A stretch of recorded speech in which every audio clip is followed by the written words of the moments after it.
नमस्कार दोस्तों, Moni official voice में आपका स्वागत है। आज की कहानी है जब बूढ़ी माँ पर बेटे बहू ने अत्याचार करते समय सारी हदें पार कर दी तो माँ ने क्या किया। दोस्तों, अगर आप हमारे चैनल पर नए हैं तो चैनल को अभी सब्सक्राइब कर बेल आइकन को प्रेस कर दें। चलिए तो कहानी शुरू करते हैं। रजनी जी अपने कमरे में बैठी हुई थी, तभी दरवाजे की बेल की आवाज़ उनके कानों में पड़ती है। जैसे ही वो दरवाज़ा खोलने जाती हैं तो सामने अपनी सहेली मीना को देख बोलती हैं, मीना तुमने आने में इतनी देर कर दी, तुम्हें पता है ना हमें कितनी सारी खरीदारी करनी है। अरे हाँ दीदी, अब गेट पर ही खड़ा रखोगी, कम से कम एक गिलास पानी तो पिला दीजिए, बहुत प्यास लगी है। रजनी जी मीना के लिए पानी लेकर आती हैं और फिर वो दोनों बाजार के लिए निकल पड़ती हैं। एक हफ्ते बाद बालकनी में बैठी रजनी के कानों में बैंड बाजा और धमाकेदार डीजे की मधुर ध्वनि बहुत दूर से सुनाई दे रही थी। वह मन ही मन सोचने लगी, सच कहते हैं लोग, दूर के ढोल सुहाने होते हैं। अभी यह शादी का बैंड बाजा दूर है तो कितना मधुर लग रहा है, लेकिन यही जब पास आ जाएगा तब इसकी ध्वनि की कर्कश लगने लगेगी। और वह खो गई अपने शादी के समारोह के उस घटनाक्रम में जब फेरे लेने के समय ही हिमांशु के पापा संतोष जी ने पहले रजनी के पापा से दहेज की मांग की थी, और जब रजनी के पापा ने उनकी सारी मांगें पूरी करने में असमर्थता जतला दी, तब सिर्फ और सिर्फ हिमांशु ही वह शख्स थे जिन्होंने उस तूफान रूपी कलह को शांत किया था। परंतु उनसे क्या मालूम था कि रजनी का दहेज न लाना उसके जीवन का नासूर बनकर उसकी जिंदगी को ही बर्बाद कर देगा। हिमांशु ने जिद करके रजनी को अपनी पत्नी बनाकर अपने घर तो ले गया, लेकिन हिमांशु के पिता संतोष जी ने ना कभी रजनी को बहू का हक दिया, ना ही मान सम्मान दिया।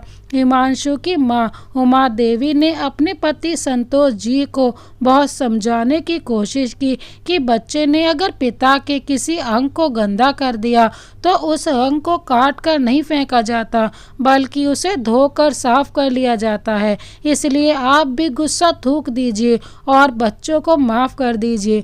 लेकिन कहते हैं ना कि हर इंसान अपने अधिकार और अपनी नीच सोच के अनुसार जीने के लिए स्वतंत्र होता है।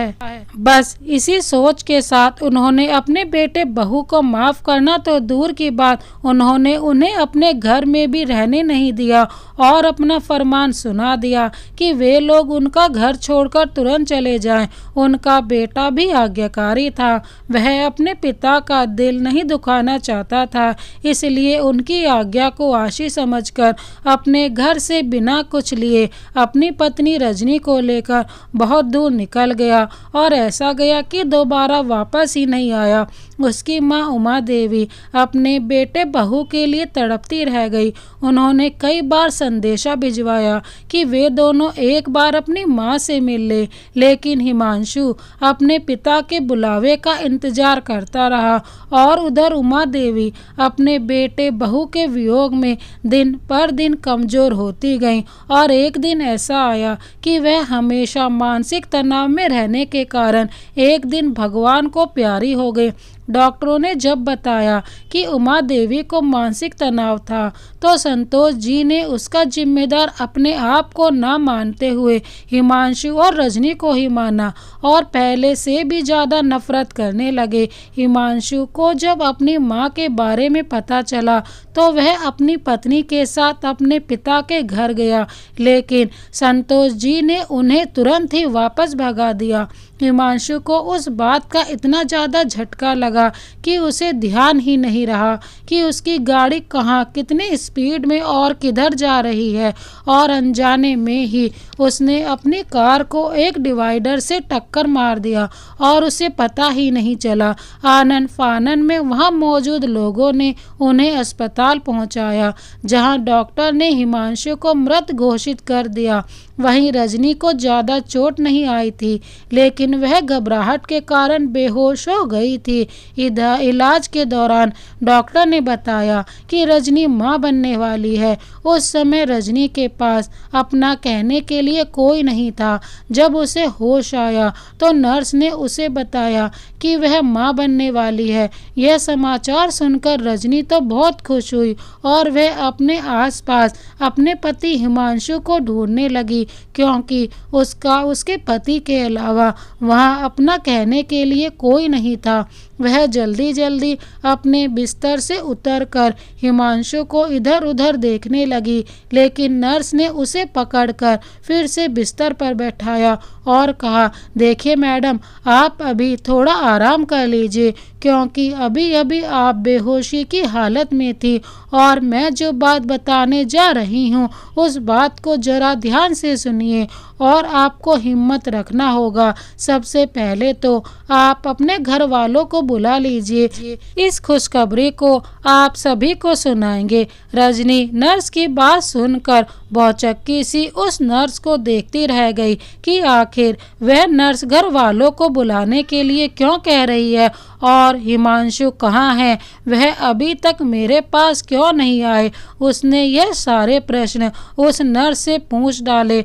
नर्स बहुत समझदार थी, वह जानती थी अगर रजनी को उसके पति के देहांत के बारे में यूं ही सहज बता देंगे तो शायद वह यह सदमा बर्दाश्त न कर पाएगी, जिसका बुरा असर उसके आने वाले बच्चे के ऊपर भी पड़ सकता है। इसलिए उस नर्स ने रजनी से सिर्फ उसके घर वालों को बुलाने के लिए कहा, ताकि कोई तो हो उसे सांत्वना देने के लिए। रजनी बार बार उस नर्स से अपने पति के बारे में पूछती रही, लेकिन उस नर्स ने उसे कुछ नहीं बताया। रजनी अब बहुत ज़्यादा परेशान थी कि आखिर वह क्या छुपा रही है, लेकिन जैसे ही उस नर्स का शिफ्ट चेंज हुआ और उसके बदले में दूसरी नर्स आई तो उसने रजनी को सारी सच्चाई बता दी कि हिमांशु की तो अस्पताल में लाते हुए मृत्यु हो गई थी। उस नर्स की बात सुनकर रजनी ने अपना आपा खो दिया और उस नर्स के बाल नोच डाले, उसके कपड़े फाड़ डाले और उस पर इतना चिल्लाने लगी कि एक बार फिर से उसने अपना आपा खो दिया। वह पागलों की तरह हरकतें करने लगी थी। उसी समय स्टाफ के 4 अन्य कर्मचारी दौड़े और उसे समझाया कि उसका पति उसके लिए दवाई लेने गया है, अभी आता ही होगा। वैसे गर्भवती महिला को ज़्यादा दवाइयाँ देना उचित नहीं होता, लेकिन डॉक्टर को मजबूरन उसे बेहोशी का इंजेक्शन लगाना पड़ा, तब उसे काबू में किया जा सका। रजनी का ऐसा बेकाबू हो जाना डॉक्टर के लिए भी बड़ी सोचने वाली बात थी। उन्होंने अपने स्टाफ के सभी वर्कर से कहा, इसका अपने पति के लिए इस कदर बेकाबू हो जाना यही दर्शाता है कि इन दोनों पति पत्नी में कितना प्यार रहा होगा, लेकिन न उस परमात्मा की मर्जी के आगे किसी की नहीं चलती है। हम डॉक्टर भी भगवान नहीं होते हैं, हम भी सिर्फ कोशिश ही कर सकते हैं, आगे तो परमात्मा के हाथों में ही है। लेकिन हाँ, हम इंसानियत के नाते इतना ज़रूर कर सकते हैं कि अभी फ़िलहाल हम उसे यह कह दें कि उसके पति को भी कुछ चोटें आई हैं, लेकिन उसे दूसरे अस्पताल में भर्ती किया गया है। सभी लोगों ने हाँ में सिर हिला दिया और अपने अपने काम में चले गए। लगभग शाम होने को आई थी। रजनी को फिर से होश आ गया। वह फिर से चिल्लाई, मेरे पति कहाँ हैं? मुझे उनसे बात करनी है। तभी वह पहले वाली नर्स दौड़ते भागते उसके पास गई और बोली, क्या हुआ मैडम, आप इतनी उतावली क्यों हुए जा रही हो? आप शांत हो जाइए और मुझे आराम से बताइए आपको क्या चाहिए। रजनी उस नर्स पर पूरा भरोसा करने लगी थी, इसलिए वह उसे देखकर शांत हो गई और बोली, मुझे मेरे पति से मिलना है, बहुत देर हो गई है, वे अभी तक मेरे पास क्यों नहीं आए? क्योंकि मेरा उनके सिवा कोई नहीं है। तब उस नर्स ने उसे समझाया, देखिए मैडम, इस दुनिया में कोई किसी का नहीं होता। मैं आपको एक उदाहरण देकर समझाने की कोशिश करती हूँ। मान लो अगर यहाँ शेर आ जाए तो आप क्या करेंगी? आप अपनी जान पहले बचाने के लिए इधर उधर भागने का प्रयास करेंगी या मेरी जान बचाने की खातिर शेर के सामने खड़ी रहेंगी? रजनी बोली, मैं अपनी जान बचाने के लिए पहले भागूंगी। हाँ, आपने सही जवाब दिया, नर्स ने कहा। फिर रजनी बोली, मैडम आप यह सब क्या कह रही हो? मुझे कुछ भी समझ में नहीं आ रहा है। आप सही सही बताइए ना कि आप क्या कहना चाहती हैं? नर्स ने कहा, आप सच्चाई जानना चाहती हैं? रजनी बोली, हाँ। तो मेरे साथ चलिए, लेकिन वादा कीजिए कि आप हिम्मत से काम लेंगी। रजनी ने हाँ में सर हिलाया और नर्स के पीछे चली गई। नर्स ने उसे वहां पहुंचा दिया जहां रजनी के पति को लेटा दिया गया था, क्योंकि रजनी को सच्चाई बताना भी तो जरूरी था, क्योंकि रजनी के परिवार के कोई भी सदस्य उनके साथ में नहीं थे। रजनी उस समय भी यह नहीं समझ पाई थी कि उसका पति अब इस दुनिया में नहीं रहा। नर्स उसे सच्चाई बताने ही वाली थी कि रजनी के कॉलेज का दोस्त उसके पास आ गया और बोला, अरे रजनी, तुम यहाँ क्या कर रही हो? क्या तुम्हारी तबीयत खराब है या फिर तुम्हारा कोई पहचान वाला यहाँ एडमिट है? रजनी बोली, हाँ मनोज, मेरे पति हिमांशु जी की बहुत ही तबीयत खराब है। शायद उन्हें होश नहीं आया है। हमारा एक्सीडेंट हुआ था, उसके बाद हम लोग यहाँ कैसे आए मुझे कुछ भी पता नहीं है। मनोज ने रजनी के दोनों बाजुओं को पकड़ा और एक कुर्सी पर बैठाते हुए कहा, रजनी, तुम थोड़ी देर यहाँ चुपचाप बैठो, मैं पता करता हूँ क्या करना है क्या नहीं। रजनी वहीं शांत बैठी रही। मनोज ने उस नर्स से पूछा कि आखिर बात क्या है। नर्स ने सारी बातें विस्तार से मनोज को बता दिया और डॉक्टर से मिलने के लिए कह दिया। मनोज डॉक्टर से मिला तो डॉक्टर ने उसे बता दिया कि रजनी माँ बनने वाली है और उसका पति इस दुनिया में ही नहीं रहा, और रजनी का कहना है कि उसके पति के अलावा इस दुनिया में उसका कोई नहीं है। अब उसके पति की डेड बॉडी का क्या करे, समझ में नहीं आता। मनोज बोला, सर मैं रजनी को संभाल लूँगा, आप हिमांशु की बॉडी को हॉस्पिटल में ही डोनेट कर दीजिए ताकि मेडिकल के क्षेत्र में उनका शरीर कुछ तो काम आ सके, और रजनी को संभालने की जिम्मेदारी मेरी है। आप रजनी की तरफ से बेफिक्र हो जाइए। इतना कहकर मनोज रजनी को डिस्चार्ज करवाकर अस्पताल का सारा बिल चुकाकर रजनी के घर चला गया। रजनी बोली, मनोज, हिमांशु कब तक घर आ जाएंगे? मनोज बोला, पूरे 9 महीने के बाद। रजनी एकदम से घबराकर मनोज की तरफ देखने लगी और रोते हुए बोली, मनोज तुम यह क्या कह रहे हो? मुझे कुछ भी समझ में नहीं आ रहा है। हिमांशु अभी क्यों नहीं आ सकते? क्या उन्हें इतनी ज़्यादा चोट लगी है? और तुमने मुझे हिमांशु से अच्छी तरह से मिलने भी क्यों नहीं दिया और जल्दी ही घर लेकर आ गए? मनोज बोला, अरे तुम कितना सवाल करती हो यार, मैं इतने सारे सवालों का जवाब एक साथ कैसे दे सकता हूँ? अभी तुम बहुत ज़्यादा थक गई होगी, सबसे पहले नहा लो, फिर एक साथ मिलकर खाना खाएंगे। रजनी बोली, अरे मनोज, मैंने तो खाना बनाया ही नहीं है, फिर खाएंगे क्या? मनोज मुस्कुरा कर बोला, अरे यार उसकी चिंता तुम मत करो, जल्दी से नहा लो। तो रजनी नहाने चली गई। तब तक मनोज ने गर्मा गर्म खाना बना दिया। मनोज ने होटल मैनेजमेंट का कोर्स किया था और उसे खाना बनाना अच्छा भी लगता था, इसलिए उसने फटाफट खाना बना दिया। तब तक रजनी नहा कर आ गई। दोनों ने मिलकर खाना खाया। मनोज ने रजनी को दवाई खिलाया और उसे आराम करने के लिए कह दिया। रजनी अपने कमरे में आराम करने चली गई। तब तक मनोज के पास अस्पताल से फ़ोन आ गया कि तुरंत अभी के अभी आओ। मनोज दौड़ा भागा अस्पताल गया तो डॉक्टर ने बताया कि हिमांशु के बैग से हीरे की अंगूठी और फ्लैट के पेपर मिले हैं, जिसे शायद उसने अभी अभी ही रजनी के नाम पर खरीदा है। इसे सही सलामत रजनी तक पहुंचा देना। मनोज ने डॉक्टर का धन्यवाद किया और हिमांशु का बैग लेकर फिर रजनी के घर पहुंच गया। तब तक रजनी जाग चुकी थी। रजनी ने उसे सवालिया नज़र से पूछा, तुम कहाँ चले गए थे? मनोज ने रजनी को वह बैग दिया जिसमें वह सारा सामान था। रजनी बोली, अरे मनोज, तुमने हिमांशु का सारा सामान ला दिया, लेकिन हिमांशु कहाँ है? उन्हें अपने साथ लेकर क्यों नहीं आए? मनोज बोला, रजनी, हिमांशु ने मुझसे कहा है कि वह 9 महीने के लिए विदेश जा रहा है। तब तक के लिए मुझे तुम्हारी देखभाल करने के लिए कहा है।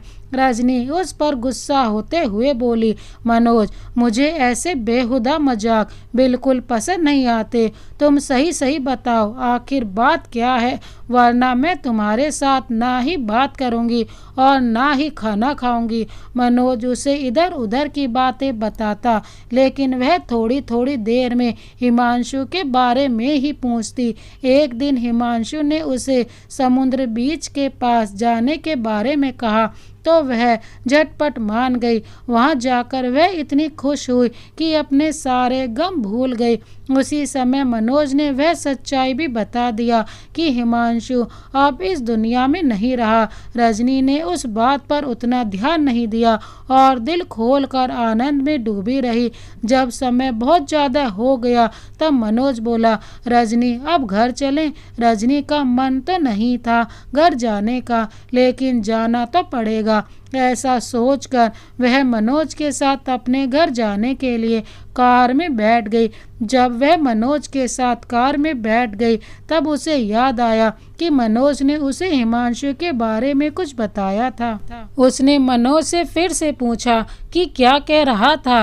तब मनोज ने बताया कि हिमांशु अब इस दुनिया में नहीं रहा और तुम उसके बच्चे की माँ बनने वाली हो, इसीलिए मैंने तुमसे कहा था कि वह 9 महीने बाद वापस आने वाला है। रजनी ने जब यह दुखद समाचार सुना तो वह फूट फूट कर रो पड़ी। फिर मनोज ने उसे सांत्वना दिया कि होने को कोई नहीं टाल सकता, उसकी उम्र उतनी ही थी। अब आगे तुम्हें हिम्मत से काम लेना होगा अपने उस अजन्मे बच्चे के लिए जिसने अभी इस धरती पर पैर भी नहीं रखा है। उसके लिए धैर्य रखकर जीना होगा। मनोज ही की बातें रजनी को समझ में आई और वह थोड़ी देर शांत हुई। दोनों घर पहुंचे तो एक अजीब सा सन्नाटा पसरा था। दोनों के बीच में मनोज ने किचन में जाकर खाना बनाया और रजनी ने ड्रेस चेंज किया और दरवाज़ा बंद करके सो गई। मनोज ने बार बार दरवाज़ा खटखटाया, तब बड़ी मुश्किल से उसने दरवाज़ा खोला और बोली, मनोज, अब तुम यहाँ मेरे पास क्यों रहते हो? जो मेरा अपना था वह तो मुझे छोड़कर चला गया, अब तुम यहाँ क्या कर रहे हो? तुम भी जाओ यहाँ से, तुम भी अपनी दुनिया बसाओ। मैं बहुत बुरी हूँ, इसलिए सब मेरा साथ छोड़ देते हैं, तुम भी चले जाओ यहाँ से। इतना कहकर वह फूट फूट कर रोने लगी। मनोज ने उसे सांत्वना देते हुए कहा, रजनी, तुम्हें इस बात की खुशी होनी चाहिए कि कम से कम तुम्हारे पास तुम्हारे पति की निशानी तुम्हारी कोख में पल रही है। उसने तुम्हें अकेला नहीं छोड़ा है, बल्कि अपना अंश तुम्हारे पास छोड़ कर गया है। तो क्यों ना पूरे मन से उसी के तरफ ध्यान लगाकर उसके भविष्य के बारे में ही सोचे। रजनी को मनोज की बातें सही लगी। उसने भी सोचा, जो हो चुका है उसे तो बदला नहीं जा सकता, लेकिन जो अपने पास है उसके लिए तो बेहतर किया जा सकता है। इसलिए उसने अपने बच्चे को जन्म देकर उसे पालने के बारे में ही विचार करने लगी। लेकिन उसने मनोज से कहा, मनोज, मैं इस बच्चे को जन्म तो दे दूंगी, लेकिन यह जालिम दुनिया तो मुझे इसके पिता के बारे में पूछ कर जीने नहीं देगी। मैं कितने लोगों को और क्या क्या जवाब दूंगी? मैं तो लोगों के ताने सुन सुन कर ही मर जाऊंगी। तब मनोज बोला, रजनी, अगर तुम बुरा ना मानो तो मैं इस बच्चे को अपना नाम दे सकता हूँ। रजनी उसके तरफ बड़ी बड़ी आंखें करके आश्चर्य से देखती हुई बोली, मनोज, यह तुम क्या कह रहे हो? तुम्हारे सामने तुम्हारा पूरा भविष्य पड़ा है और तुम मेरे लिए अपना भविष्य बर्बाद कर दोगे? और वैसे भी मैं शायद कभी भी हिमांशु की जगह तुमको तो क्या किसी को भी नहीं दे पाऊंगी। मनोज मुस्कुराते हुए बोला। रजनी, ना ही मैं हिमांशु की जगह लेना चाहता हूँ और ना ही तुम्हारे ऊपर कोई अधिकार जताना चाहता हूँ। मैं तो सिर्फ अपने दोस्त की मदद करना चाहता हूँ। रजनी, एक बार ठंडे दिमाग से सोच लो, मुझे कोई जल्दी नहीं है। रजनी रोते हुए बोली। मनोज, सोचने समझने की शक्ति तो खत्म हो गई है। तुम जैसा कहोगे मैं वैसा ही करूँगी। लेकिन मनोज, तुम्हारे भी तो कुछ अरमान होंगे। मेरे कारण तुम अपना भविष्य क्यों बर्बाद कर रहे हो? मनोज हंसते हुए बोला। रजनी, पहली मेरी पसंद तुम ही थी, लेकिन जब तुम्हारी शादी हिमांशु के साथ हो गई तो मैंने अपने आप से प्रतिज्ञा कर लिया था कि अब मैं शादी ही नहीं करूँगा। लेकिन मुझे नहीं मालूम था कि किस्मत ऐसे मोड़ पर ले आएगी। लेकिन कोई बात नहीं, तुमने कहा ना कि तुम हिमांशु की जगह किसी को नहीं दे सकती। मुझे चाहिए भी नहीं, मुझे तो तुम्हारा साथ ही मिल जाए वही बहुत है। और वहाँ से उठकर चला गया। रजनी मनोज के बारे में सोचती रही कि यह लड़का पराया होकर भी अपनी पूरी जिंदगी मेरे लिए कुर्बान करना चाहता है। और एक मेरे ससुर जी हैं जिन्हें कोई फर्क ही नहीं पड़ता कि उनके बेटे बहू जिंदा भी हैं या मर गए। मनोज ने रजनी के लिए एक सुंदर सा दुल्हन का जोड़ा लाया और मंदिर में जाकर शादी कर ली और हिमांशु ने जो फ्लैट खरीदा था उसमें शिफ्ट हो गए। अब मनोज और रजनी की जिंदगी सामान्य सी चलने लगी थी और पूरे 9 महीने बाद रजनी ने एक सुंदर से बेटे को जन्म दिया। उस समय रजनी को ऐसा लगा जैसे सचमुच हिमांशु वापस आ गया, इसलिए उसका नाम उसने मयंक रखा। रजनी और मनोज ने मयंक को बहुत ही नाजों से पाल पोस कर बड़ा किया। मनोज ने रजनी की इच्छा के विरुद्ध कभी कोई कार्य नहीं किया। मनोज जब जब रजनी और मयंक के लिए नए कपड़े लाता या उन्हें कहीं घुमाने लेकर जाता, रजनी उसके एहसान तले दबी हुई सी महसूस करती थी। अब समय के साथ साथ मयंक बड़ा होने लगा और रजनी अपने बच्चे में ही खोती चली गई। वह जब जब बहुत ज़्यादा खुश या बहुत ज़्यादा दुखी होती तो अपने मन की बात किसी को बताने के लिए तड़प उठती, लेकिन वह बताए भी तो किसे, यह समझ में नहीं आता था। इसलिए उसने अपने सारे अच्छे बुरे पल एक डायरी में लिखना शुरू कर दिया। वह उस डायरी में अपने मन की बात लिखती तो उसे पढ़ती और कभी बहुत ज़्यादा खुश हो जाती तो कभी बहुत रो लेती। कहने को तो उसके 3 भाई और 2 बहनें और भी थी, लेकिन उसके माता पिता ने यह सोचकर उससे रिश्ता तोड़ लिया था क्योंकि उसके ससुर ने उसे और उसके पति को घर से निकाल दिया था तो कहीं वह उन्हीं के घर जाकर उन पर बोझ न बन जाए। लेकिन रजनी भी स्वाभिमानी थी, वह अकेली घुट घुट कर जीना पसंद कर रही थी, लेकिन अपमानित होकर मायके जाना उसे पसंद नहीं था। मयंक की स्कूल की पढ़ाई पूरी होते ही उसने दूसरे शहर में जाकर पढ़ाई करने का विचार अपने माँ पिताजी के पास रखा। चूँकि मयंक पढ़ाई में बहुत होशियार था, इसलिए उसके पिता ने तो तुरंत ही हाँ कह दिया। लेकिन रजनी को यह अच्छा नहीं लग रहा था कि मनोज को उसके कारण और भी ज़्यादा परेशान होना पड़े। लेकिन मयंक की जिद के आगे रजनी को झुकना ही पड़ा और मयंक को दूसरे शहर पढ़ाई करने के लिए भेजना ही पड़ा। मयंक ने वहाँ भी इतनी अच्छी पढ़ाई किया कि वहाँ भी सबसे पहले एक नामी कंपनी में उसी का प्लेसमेंट हुआ और तनख्वाह भी लाखों में थी। इस बात की सूचना सबसे पहले मयंक ने मनोज को दी और कहा, हम दोनों बाप बेटा मिलकर माँ को सरप्राइज देंगे, अभी माँ को कुछ भी मत बताइएगा। मनोज भी उस दिन बहुत खुश था। उसने मयंक के कहने पर सारा सामान लाकर रख दिया, लेकिन जब मयंक घर आया तो मनोज मनोज घर नहीं आया। मयंक ने बहुत देर तक मनोज का इंतजार किया, लेकिन जब मनोज नहीं आया तो उसने अपनी माँ रजनी को बताया कि उसका प्लेसमेंट हो गया है और उसे लाखों रुपए महीने के मिलेंगे। रजनी तो खुशी से झूम उठी। दोनों माँ बेटा एक दूसरे से खुशी से लिपट गए और दोनों ने मिलकर केक काटा और एक दूसरे को खिलाया। रजनी ने मयंक के नाक और दोनों गाल में भी थोड़ा थोड़ा केक का क्रीम लगा दिया। फिर अचानक मयंक को मनोज की याद आई। उसने रजनी से कहा, माँ पापा कहाँ गए, अभी तक आए क्यों नहीं? उस पर रजनी ने कोई जवाब नहीं दिया और चुपचाप रसोई में चली गई। मनोज बाहर से खिड़की के एक कोने से सारा नज़ारा देख रहा था। मयंक ने फिर मनोज को फ़ोन लगाया तो मनोज ने मैसेज में लिखकर भेज दिया कि मैं अभी बिजी हूँ। रजनी ने खाना लगाया और दोनों माँ बेटा ने खाना खा लिया। तभी मनोज आया। मनोज को लेट आया देख मयंक बोला, क्या पापा आप कहाँ रह गए थे? हमने आपका कितना इंतज़ार किया और आप अभी आ रहे हो। मनोज मुस्कुरा कर बोला, कोई बात नहीं मेरे लाल। मनोज का इतना कहना था कि रजनी उस पर भड़कते हुए बोली, फालतू की बकवास बंद करो।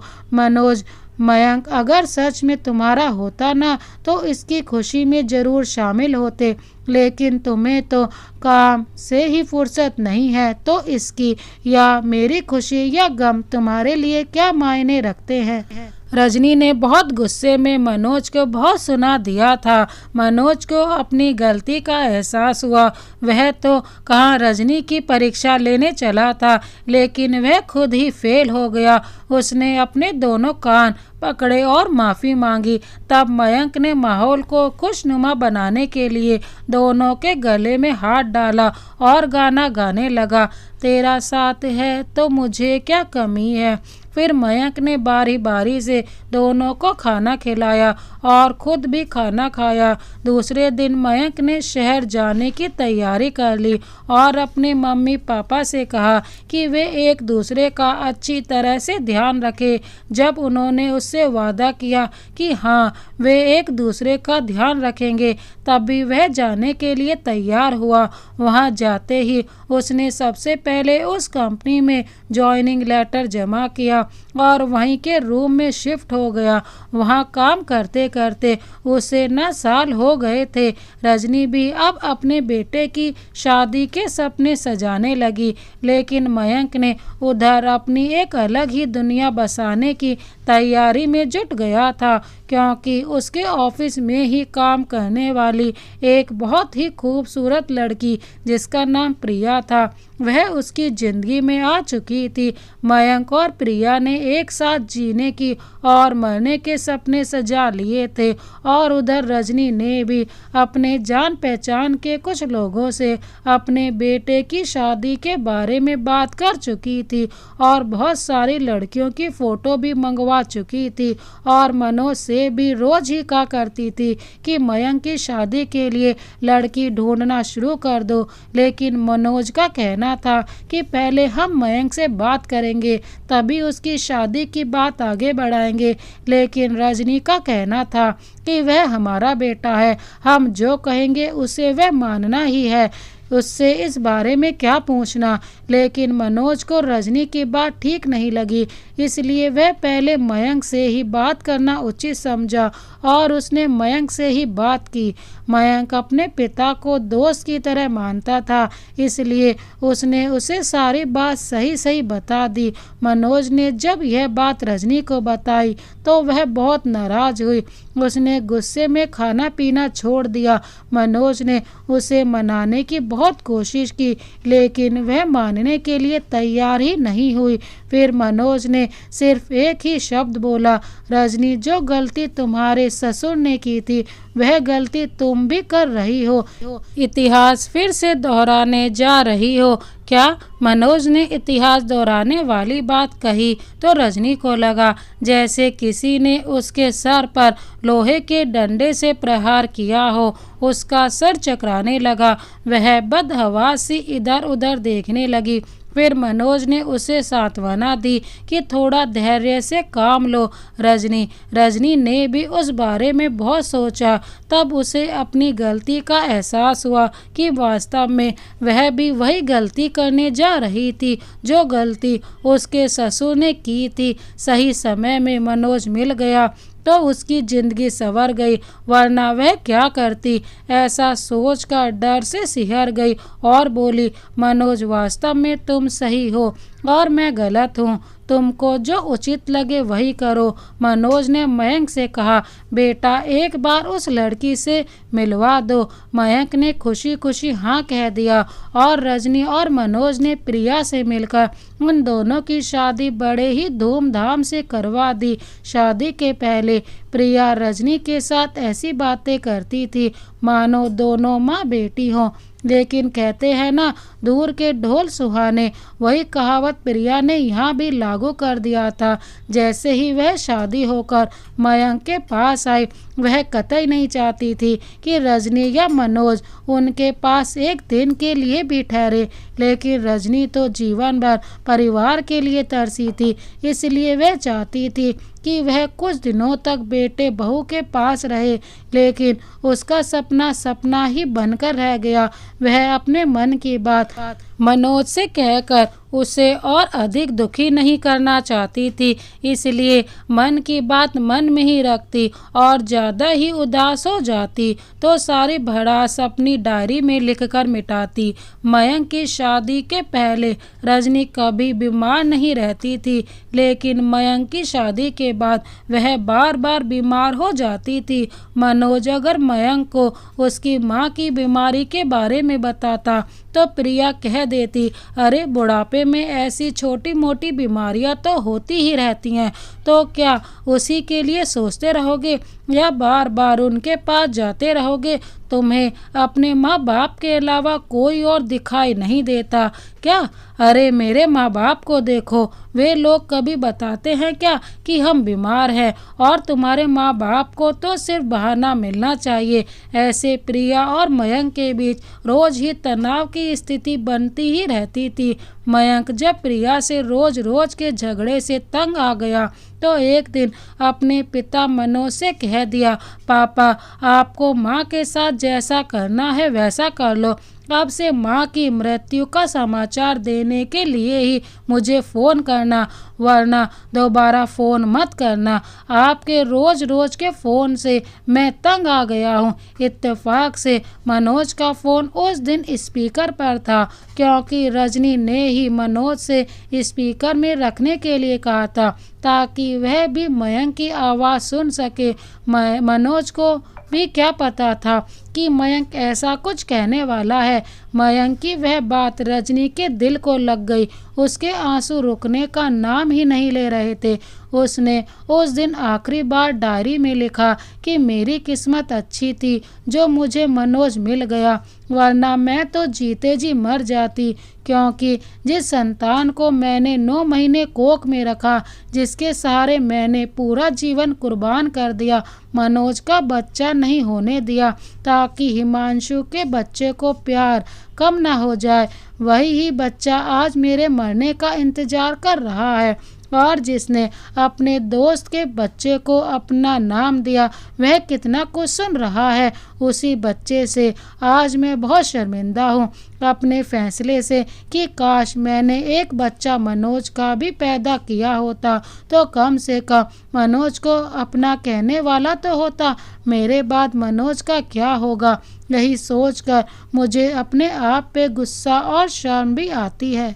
प्लीज़ मनोज मुझे माफ़ कर देना, तुम्हारी अपराधी रजनी। इतना लिख कर वह फूट फूट कर रोने लगी। उसके आंसू टपक कर वहीं गिरे जहां उसका नाम लिखा था। उसने वह डायरी अलमारी के एक कोने में छुपा कर रख दी और अचानक उसके छाती में दर्द होने लगा। उसने मनोज को फ़ोन लगाया। मनोज अपने ऑफिस में था। वह दौड़ा भागा घर पहुंचा। तब तक रजनी बेहोश हो चुकी थी। उसने तुरंत उसे पानी दिया और प्यार से गले लगाया तो उसे थोड़ी देर के लिए होश आ गया। उसने मनोज से कहा, मनोज मुझे माफ़ कर देना, मैंने तुम्हारे साथ बहुत ही नाइंसाफ़ी की है। मैंने सिर्फ अपने बच्चे के बारे में सोचा, तुम्हारे बच्चे के बारे में तो सोचा ही नहीं। और जो बच्चा अपनी सगी माँ का नहीं हुआ तो तुम्हारा क्या होगा। प्लीज़ मनोज मुझे माफ़ कर दो। और तुमसे एक निवेदन है मनोज, मनोज मेरी चिता को अग्नि तुम ही देना, मेरे नालायक बेटे को हाथ भी मत लगाने देना। यही मेरी आखिरी इच्छा है, तुम पूरा करोगे ना मनोज। कहते कहते रजनी पर लोग सिधार गए। मनोज उसे देखता रह गया। उसने उसे बहुत उठाना चाहा लेकिन कोई फ़ायदा नहीं हुआ। फिर भी वह उसे अस्पताल लेकर गया लेकिन डॉक्टर ने उसे वहां मृत घोषित कर दिया। मनोज ने मयंक से कहा, बेटा तुम्हारी इच्छा पूरी हो गई, तुम्हारी माँ अब इस दुनिया में नहीं रही। अब आखिरी बार तुम्हारे पास टाइम हो तो आ जाओ। उस दिन मयंक के ऑफिस में एनुअल डे का कार्यक्रम था। प्रिया ने मयंक के पास से फ़ोन लिया और कह दिया, वह क्या है ना पापा जी, आज हम दोनों को ऑफिस में बहुत ज़रूरी काम है। मम्मी जी तो अब रही नहीं, तो अगर हम वहाँ आ भी जाएंगे तो वह वापस तो नहीं आने वाली हैं ना। फिर इतना ड्रामा करने की क्या ज़रूरत है। आपके जान पहचान के 2-4 लोग तो होंगे ही ना, उन्हें बुला लीजिए और कह दीजिए उनका अंतिम क्रियाक्रम कर दे। हमारा वहाँ आना जरूरी तो नहीं है ना। और फ़ोन काट दिया। मयंक प्रिया की तरफ देखता रह गया। वह अवाक हो गया। वह ना ही कुछ कह पा रहा था और ना ही कुछ कर पा रहा था। वहीं प्रिया ऐसे दिखा रही थी जैसे कुछ हुआ ही ना हो। मयंक ने प्रिया से बार बार कहने की कोशिश की कि प्रिया हम जो कर रहे हैं क्या सही है, लेकिन प्रिया को कोई फर्क ही नहीं पड़ रहा था क्योंकि प्रिया ने ऑफिस में सुन रखा था कि जो कल के फंक्शन में आएगा उसका प्रमोशन होना निश्चित है। इसलिए वह प्रमोशन पाने के लिए अपनी सास के अंतिम क्रियाक्रम में शामिल होना नहीं चाहती थी। उसने यह आवश्यक नहीं समझती थी। यही बात वह मयंक को भी समझाना चाहती थी और वह मयंक को ऑफिस लेकर ही गई। उधर मनोज ने रजनी की चिता को अग्नि देकर उसका अंतिम इच्छा को पूरी किया और सोचा अब रजनी ही नहीं रही और यह घर हिमांशु ने रजनी के नाम से खरीदा था तो कानूनन यह घर उनके बेटे मयंक का है, इसलिए मुझे इस घर में नहीं रहना चाहिए। उसने एक लिफाफे में एक पत्र लिखा कि मयंक बेटा तुम्हारी माँ के जाने के बाद अब इस घर में रहने का मन नहीं कर रहा है, इसलिए मैं यह घर छोड़कर जा रहा हूँ। अब से इस घर की जिम्मेदारी तुम्हारी है। चाहो तो तुम इसे बेच सकते हो या फिर किराए से चढ़ा सकते हो। तुम्हारा लिखकर खाली जगह छोड़ दी और अपना नाम लिखा मनोज और घर की चाबी भी लिफाफे के साथ गार्ड के पास छोड़कर मनोज अपने कपड़े लेकर चला गया और मयंक को फ़ोन कर दिया कि वह किसी काम से बाहर जा रहा है तो सबसे पहले आकर चाबी संभाल लो। मयंक प्रिया के साथ अपने मम्मी पापा के घर आया तो गार्ड ने चाबी के साथ एक लिफाफा भी दिया। मयंक ने लिफाफा लिया और चाबी लेकर घर का दरवाज़ा खोला और सबसे पहले उसने लिफाफे को खोल कर पढ़ा।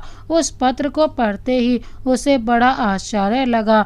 उसकी आंखों में आंसू आ गए। मयंक की आंखों में आंसू देखकर प्रिया बोली, अरे क्या हो गया, ऐसे क्या लिखा है इस पत्र में। मयंक ने वह पत्र प्रिया के तरफ बढ़ा दिया। प्रिया ने पढ़ा तो वह खुश हो गई और बोली, अरे बुद्धू, पापा ने इतना बड़ा घर हमें फ्री में दे दिया, और क्या चाहिए तुम्हें। मयंक उस समय बहस करने के मूड में नहीं था। इसलिए वह घर के सारे सामानों का जायजा लेने लगा। उसने देखा माँ का सारा सामान, सोना चांदी कपड़े पैसे सब जैसे के वैसे रखे हुए हैं। उसने अपनी माँ की एक एक चीज़ खोल खोल कर देखी और अंत में जब अपनी माँ की डायरी खोलकर पढ़ने लगा तो उसके आश्चर्य का तो ठिकाना ही नहीं रहा। वह जब तक डायरी पढ़ता रहा प्रिया बंदरिया की तरह उछल उछल कर सारे सामानों को देखती रही। उसे जो पसंद आता उसे एक जगह इकट्ठा करती ताकि उसे अपने साथ लेकर जा सके। वह जो भी सामान देखती एक से बढ़कर एक नए जमाने के हिसाब से थे। वह बड़ी खुश थी। उसने देखा मयंक अपनी माँ की अलमारी के पास बैठा लगातार रोए जा रहा है। उसने पूछा, क्या हुआ मयंक, अब तुमने ऐसा क्या देख लिया कि इतना रो रहे हो? मयंक ने वह डायरी प्रिया की तरफ बढ़ा दी। प्रिया जो इतनी नादानी से इधर उधर फुदक रही थी, डायरी पढ़कर वह भी ऐसी जड़वत वहीं खड़ी हो गई मानो उसे सांप सूंघ गया हो। उसने मयंक से बोला, तो क्या मयंक, मनोज अंकल तुम्हारे पापा नहीं हैं? हाँ प्रिया, मनोज अंकल मेरे पापा नहीं हैं, फिर भी उन्होंने मुझे कभी ऐसा एहसास ही नहीं होने दिया कि वे मेरे सौतेले पिता हैं और मेरी माँ का निस्वार्थ सेवा की, और आज सारी प्रॉपर्टी मेरे नाम करके खाली हाथ निकल गए।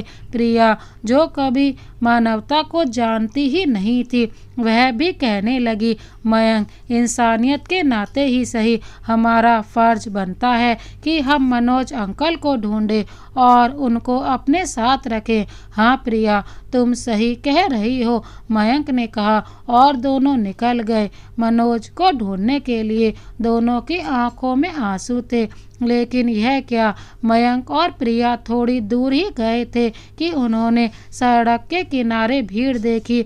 उन्होंने अपनी गाड़ी रोकी और पूछा कि क्या हुआ है, तो किसी ने बताया कि कोई आदमी पैदल जा रहा था। शायद भूखे प्यासे होने के कारण उसे चक्कर आया और वह बेहोश हो गया। मयंक उस भीड़ को चीरते हुए अंदर गया तो देखा मनोज बेहोश पड़ा हुआ है। उसने उसे अपनी गाड़ी में तुरंत बैठाया और अस्पताल लेकर गया। तब तक मनोज के प्राण पखेरु उड़ चुके थे। डॉक्टर ने बताया उसकी मौत 1 घंटे पहले हो चुकी है। मयंक और प्रिया अपनी करनी पर बहुत पछता रहे थे कि काश उस दिन आ गए होते जिस दिन उसकी माँ उसे बुला रही थी, लेकिन अब पछताने से क्या फ़ायदा। आज उसकी माँ और पिता दोनों ही उसे अकेला छोड़कर जा चुके थे। दोस्तों, इस कहानी को अंत तक देखने के लिए आपका बहुत बहुत धन्यवाद। इस कहानी के बारे में आपकी क्या राय है हमें कमेंट बॉक्स में ज़रूर बताएं। इसी तरह की अन्य कहानियाँ देखने के लिए हमारे चैनल को अभी सब्सक्राइब कर बेल आइकन को प्रेस करना ना भूलें। Thank you so much. Vande Mataram.